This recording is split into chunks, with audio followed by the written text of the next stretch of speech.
Welcome guys, welcome to my Leetcode solving session 762. So given two integer L and R, find and count the number in the range L and R having a prime number set bits in a binary wrap. So 6, suppose 6 and 10, they'll start from 6, so the binary for 6 is 110. So you have 2 bits, is 1, right? 2 bits, 1 1. So 2 is prime. Okay, and 111, 3 bits, 3 is prime. 1 2 is prime, and 1 0 1 0 2 is prime. Okay, so you should return 4. And then for this, you just count each, and basically there are 5 of them only for this. Only 15 is not. Okay, so now we need to like a 2 helper function. The first function is very easy. Someone to give you a number, then you first change it into a binary, and then you count how many ones. And the next is we need to a small function which check whether a number is prime. Basically, there are many complexity theory study this type of function, but in our case, then we just use a simple one.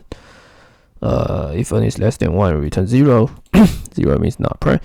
Then for I to range 2 to n minus 1, then we check whether there is divisible by something. If there is divisible by something, that means it's not prime. Then we return 0. Else, then it's prime. We just return 1. So this is very simple function. So just check whether given a number is prime. Okay. So once we have these two functions, then it's very easy. We just initialize the answer to be 0, and then we just compute all the number from L to R.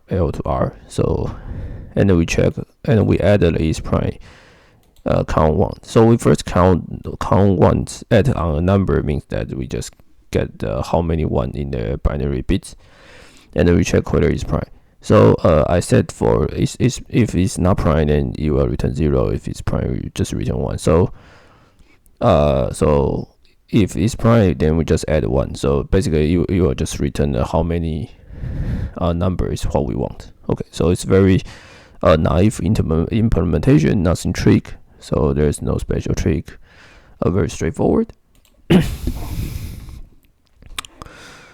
Okay, and I will see you guys in next videos, and be sure to subscribe to my channel. Thanks.